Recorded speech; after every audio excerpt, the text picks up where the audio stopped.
nous avons tous la responsabilité redoutable de faire de la Côte d'Ivoire une nation unie, pacifique, fraternelle, soucieuse de son développement pour le meilleur avenir de tous ses enfants. Félix Houphouët-Boigny. Nous sommes à la dernière semaine du mois de mars et nous sommes heureux, le CIDD et ses partenaires, de vous retrouver pour continuer à parler de civisme, pour continuer à explorer avec vous, comme nous le faisons depuis quelques mois déjà, les voies et moyens permettant d'être un bon citoyen, un citoyen utile à sa famille, à la société et à lui-même. Vous vous souvenez, les 3 semaines précédentes, nous avons parlé de cette belle vertu qu'est la patience.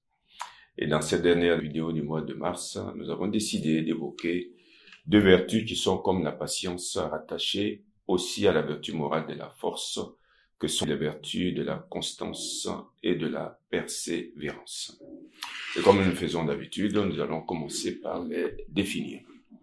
Comment peut-on définir la constance et la persévérance?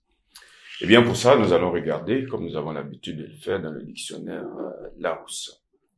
On y lit que la constance a 2 significations. La constance, c'est la qualité d'une personne qui persévère dans son action, qui persévère dans ses sentiments, qui persévère dans ses opinions. Et en ce sens, le mot constance a pour synonyme opiniâtreté, résolution, ténacité, persévérance, et pour contraire, inconstance et irrésolution. La constance, c'est le caractère de ce qui dure, ou de ce qui se répète de façon identique. Et en ce sens, le mot constance a pour synonyme régularité, permanence, stabilité et pour contraire, variabilité. Quant à la persévérance, Elle se définit comme la qualité de celui qui persévère, c'est-à-dire de celui qui demeure ferme et constant dans une décision, de celui qui persiste. Les mots associés à la persévérance sont combativité, insistance, persistance, résolution, ténacité, constance, pour ne citer que cela. De tout cela, vous vous en rendez bien compte, on peut dire que la constance et la persévérance ont à voir avec la permanence, avec la continuité dans l'action entreprise, dans l'effort consenti en vue de réaliser une tâche déterminée. Une fois sa décision prise, la personne constante met en œuvre les moyens nécessaires pour atteindre le but poursuivi, en dépit des difficultés internes ou externes, et même si sa motivation s'affaiblit au fil du temps. Cette personne persévère, elle s'accroche, comme on dit, elle est ferme et constante dans la décision prise. On voit donc que persévérance et constance sont apparentées. Il y a du reste 5 beaux proverbes qui sont attachés à la persévérance, qui pourraient tout aussi bien convenir à la constance, qui nous plaît de passer en revue avec vous. Le premier proverbe, nous l'avons utilisé, nous l'utilisons d'ailleurs assez souvent. Petit à petit, l'oiseau fait son nid. Deuxième proverbe, il n'est pas besoin d'espérer pour entreprendre, ni de réussir pour persévérer.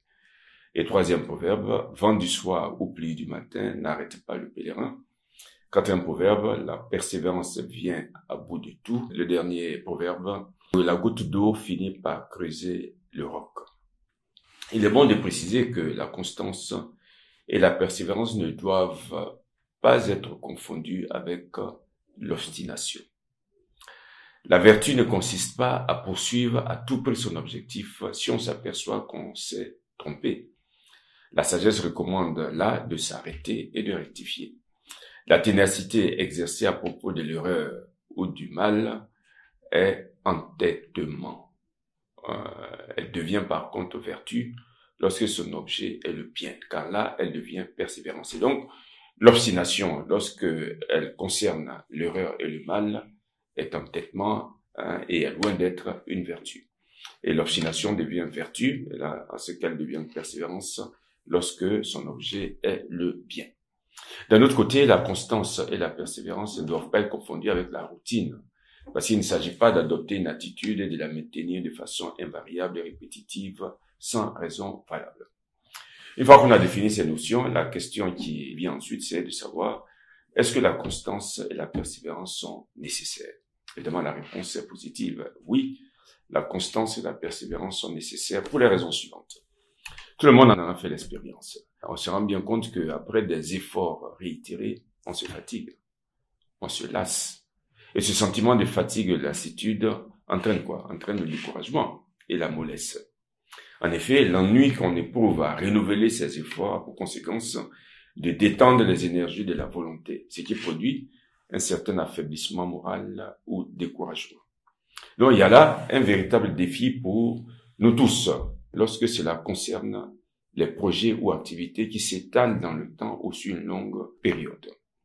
On n'a pas besoin de persévérance ou de constance pour soulever un verre d'eau pour boire, parce que ça c'est instantané. Mais lorsque l'action ou le projet s'étale dans le temps ou sur une longue période, là nous avons besoin de constance et de persévérance pour arriver au bout. À titre d'exemple, notre condition de citoyen se situe dans la durée, parce qu'il ne s'agit pas d'être citoyen de temps à autre. Il ne s'agit pas d'être citoyen seulement les jours pairs. Il ne s'agit pas d'être citoyen à une période déterminée de la vie ou de l'année. La condition citoyenne implique l'accomplissement d'obligations durant toute la vie.